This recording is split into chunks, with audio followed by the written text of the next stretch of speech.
But I also want to establish that I feel like it's more than nostalgia that makes these games beloved. Like, nostalgia has a factor, but people nowadays play these games and they're just like, no, this is fun.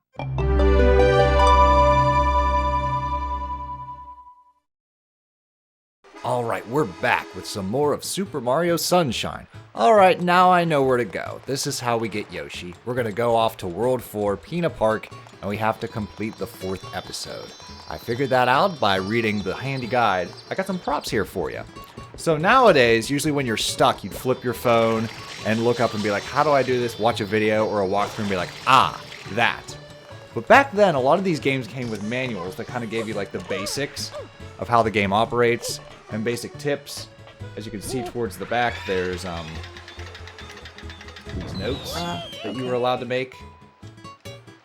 And the player's guide as well. I usually look through player's guides. Partially because I liked figuring out some secrets that I didn't know. But the other part was because I really liked the presentation of these guides. Yeah. And now player's guides are kind of like collector's items. It's like limited edition, 10% off if you pre-order. But back then, they were like the reliable secret book, the Book of Secrets, so that you could accomplish what you needed to accomplish. Also, way back when, like the early NES days, there were call centers. Yeah. Hey, I can't get to level 5. How do you do it? And you pay the line, and they give you tips. And like the whole industry is kind of like shifted towards like flipping your phone, because at this time I had a flippy phone, I think 2002, maybe a little after. Maybe that was like the Wii era. But like a flippy phone, and it's just like how because you have to type the button multiple times to get the letter you want. How do I find Yoshi? And the phone's like, what the hell are you talking about? Yeah, the flip phones weren't internet connected. So that came later. So I just wanted to give you some perspective of back in my day, we didn't have a flippy phone. We looked through the books and we figured out ourselves. Also, couch co-op was a bigger thing back in my day. You had other people in the room be like, hey, what if you try this? Yeah. I didn't think of that. Whereas the social is all online, to where, I'll give you a great example, Tears of the Kingdom, the majority of the fun is other people being like, hey, did you know if you strap a bomb to your shield, you get a bomb jump? Oh, no, I didn't know that. Let me try that. That kind of experimentation and socializing is how you discover most of the secrets. Whereas for these games, it was, hopefully you didn't live alone, but people around you being like, hey, what if you try this? Or someone being like, you're doing it wrong. What do you mean? You show me. And then you hand them the controller and they're just like this. Well, I feel like, too, during this era, it was like, not everyone had a console, so like, you would be going over to your friends' houses. Yeah. Like, it wasn't adults playing. It was for kids. Like, there were adults that played, of course. Yeah, don't tell my dad that. Well, I mean, he had children. So, fair. It's fair game. But, like, for the most part, it was designed for kids. Okay. I don't think it was until later where they started really making, like, games for adults. You might be right. Because, like, the arcade was, like, aimed towards kids, but it was basically, like, anybody with money. Yeah. Well, and I because they wanted the parents' money. Yeah. And they wanted the kids to, it was basically to keep Toys playing. 101. But what I think what it looks like to me, because I didn't have console, so, would be like, yeah, we had a Genesis, but I also had siblings. I got you. Was like, your friends would all come over and you'd all play together. Yeah. Type thing. It was very much I was the Nintendo kid, another friend was the Sega kid, another kid was the PlayStation kid. So we'd go over each other's house to be like, play games. What's going on over here? Yeah. And then as those kids grew up, the video games became more of a relaxing thing. Yeah. So it wasn't playtime, it was relaxing time. To get away from work and stress. And so I think that's why, like, the guides and stuff don't really come with games anymore. Yeah. Because it went from, like, I have to beat this guides game never to... came with games. Guides were something like additional. But the instruction manual, which a lot of companies used to put a lot of effort into these, they just kind of faded away around, like, the late 2000s? Early 2010s? And I think it's because the kids growing up playing the games for fun are now playing for relaxation. They don't care. Yeah. Plus the advancements of the internet, you know. Yep. It's cheaper to put it online. Yeah, sadly, we had to say goodbye to the lovely manuals. I'll miss thee. Sometimes I just like sitting down in the game room and just open one of these up and be like, wow, they really put a lot of effort into something that most people didn't read. But that was always my rebuttal for, like, these games don't really tell you anything. I'm like, they came with a manual. The entire knowledge was to be like, hey, the manual will prep you for the game you're playing. I'm one of those people. Oh my god. Meanwhile, we're aboard the pirate ship, trying to get 8 red coins. Did you ever ride the pirate ship in Kennywood? I was just about to say, this makes me think of Kennywood. Yep. I did. Whoa. I used to really like the pirate ship. I think I rode it once, and I was just like, Not bad. because I didn't much like spinning. Yeah. Especially in rapid succession, I'm just like, oh, this is not good. Not a good time for me. Oh, come on. Just a little bit more. And a one. There we go. And I'll take that blue coin, because why not? Get it. Alright, so this has been a game that was like huge in my childhood. We talk and give opinions about like a variety of games, but this has been the first one that I played as a kid growing up. What have been your thoughts, both positive and negative? I can take it. I've been prepping for this. Prepping for the day when I'm just like, this is part of my childhood, and you're just like, it's junk. And I'm just like, I mean, I wouldn't say it's junk. I know. I'm just, yeah. Give me your thoughts. I like the concept. Okay. I think that it's really fun. I like all the different things that Mario can do. I just don't like platforming. Okay. I think that it's not as... I don't want to say forgiving. 2D, 3D, or both? Oh, you can die. I think 3D. Like, 3D platforming just isn't for me. Okay. Like, it's very fun, it's very colorful, but, like, I can't ever tell, like, where you're going or where you're jumping to or what you can and cannot interact with. Well, it's all about experimentation. Can I go there? Yeah. Nope. And I just don't really vibe with that? Yeah. Okay. When it comes to something like a platformer. I got you. But other than that, like, I feel like that's my only negative is I can't tell what is interactable and what's not interactable. I got you. Get out of there, Mario. Shocking experience. Yeah. Okay. No, because like starting off, I wanted you to be more familiar with games that you played growing up. That's why I played like Sonic 2, not on the show yet, but Sonic 2, The Lion King, Mortal Kombat, and it was just like the Aladdin game. Games that you were familiar on a console that you were familiar with. And then I also wanted you to get familiar with games that are releasing now, like Trials of Mana, Ys, Paper Mario the Origami King.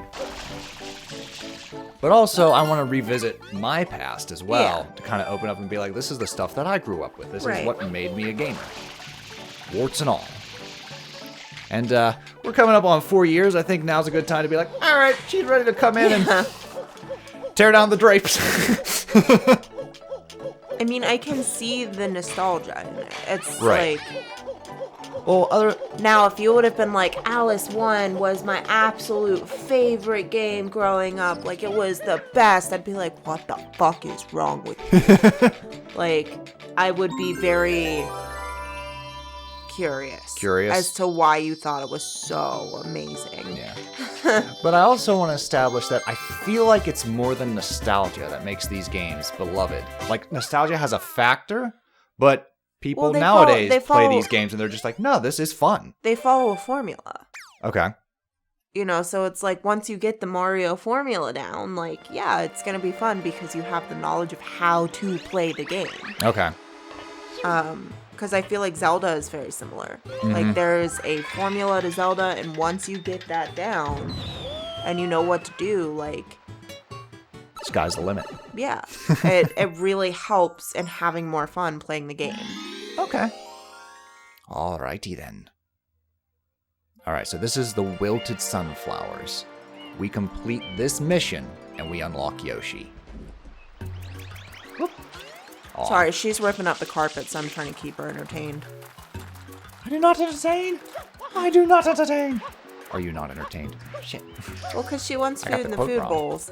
So she's gonna destroy everything until she gets food in the food bowls. No problem. Alright, so we got ourselves some Wilted Sunflowers. And we have to get rid of these eggs that are munching on their roots. Aww. They're eating us from below the surface. But then there's poor little boobies that are like, look at her. Alright,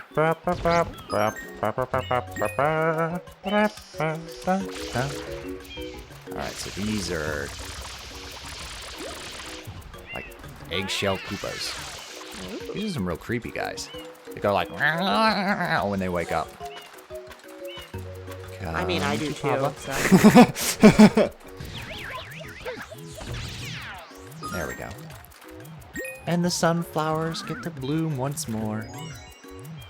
Aww. They have little freckles. Yep. So yeah, get rid of all the eggs, cheer up the sunflowers, and we can get a shine sprite. See? These eggs are trying to eat us from below the surface. Now our little friends are fewer in number. Alright. Rise and shine. Your executioner has come. This way. Oh no, I'm stuck. Turtle time. Oh.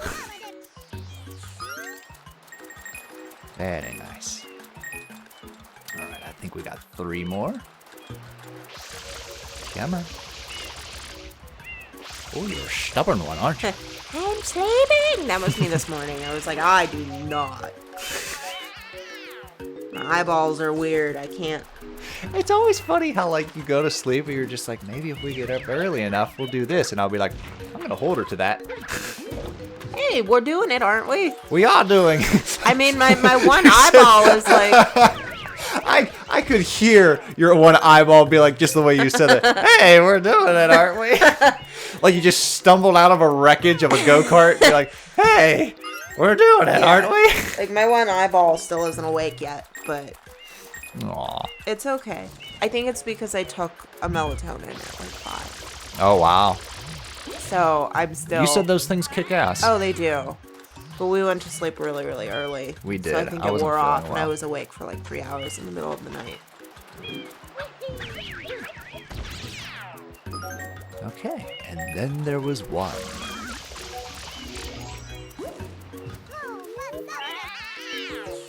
Now to rejuvenate our mother. Come on.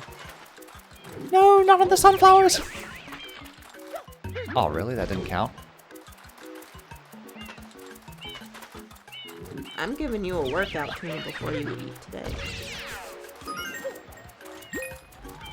She's a lechonk. She is a lechon. She's not quite a, oh lord, she coming. Right. My sister sent me a video that was like, how to identify different types of cats. And it's like... It's all based on the weight. Yeah. So like the skinny ones are like, he's a good boy. Good boy. Mm-hmm. All right, there we go. You saved us. Now, maybe the Yoshis will come back.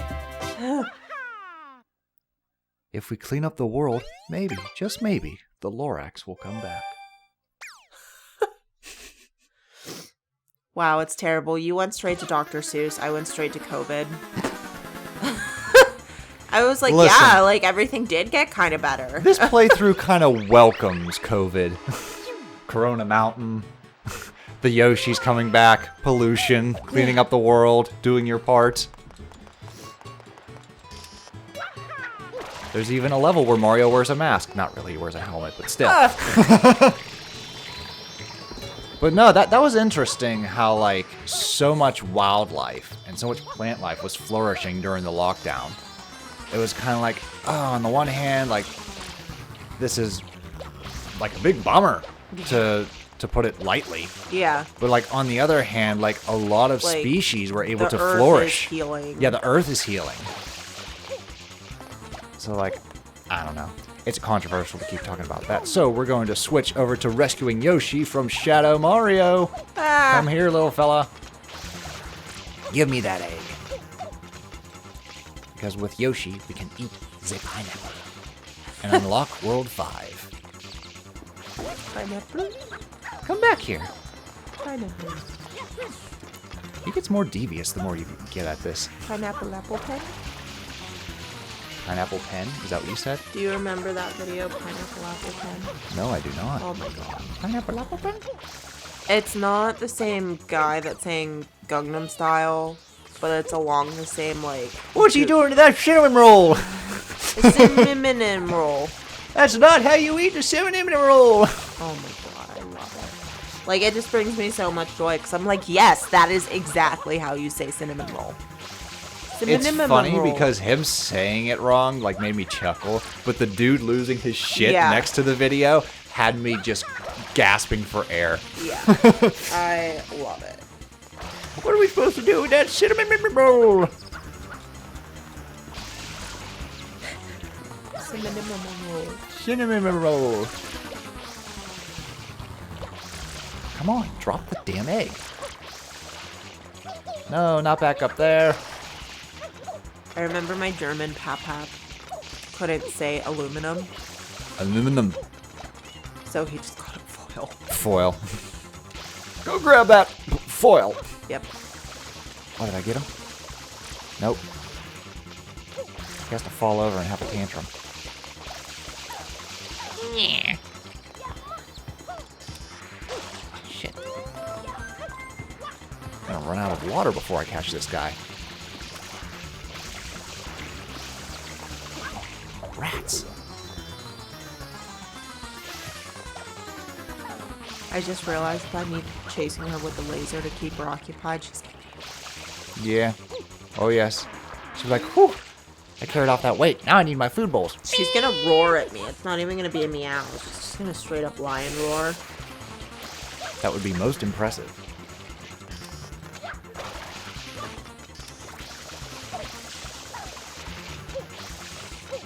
Come on, dude. I gotta be close. Nope. Please. Don't move it. Move it. There we go.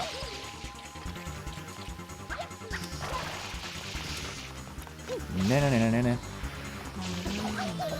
Come on. Buy banana. Denim. What was it? Like, what kind of pants does Mario wear? Denim. Denim. Wow, you take a lot of hits. Come on. Give me my Yoshi. Yes! Okay. Darn, and I was about to ride that Yoshi too. Okay, so when you find a Yoshi egg, he needs a specific fruit to awaken. They're hungry little bastards. In Super Mario World, they hatch as like little babies, and you gotta like guide them to the food and they eat it to become a full-grown Yoshi. Aww. But here we go. Now that we've unlocked Yoshi, it adds a little drum beat to the main melody. So when you're on Yoshi, it goes... Does it shoot Yeah, lasers? he shoots juice. Oh, okay, I thought it was lasers. I was gonna be like, My Yoshi shoots lasers!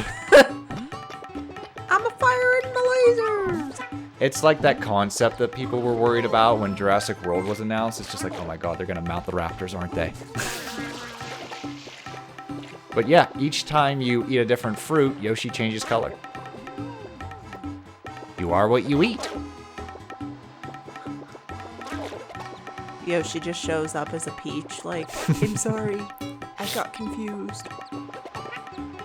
So yeah, instead of using flood, you shoot juice, which I feel is counterproductive. I just cleaned here. Yeah.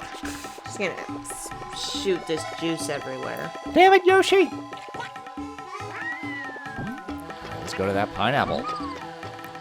And I think in the next episode, we're going to see what World 5 is all about. I don't think we can bring Yoshi with us.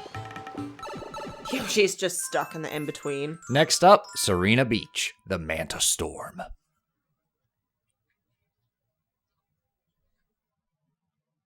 Toodles!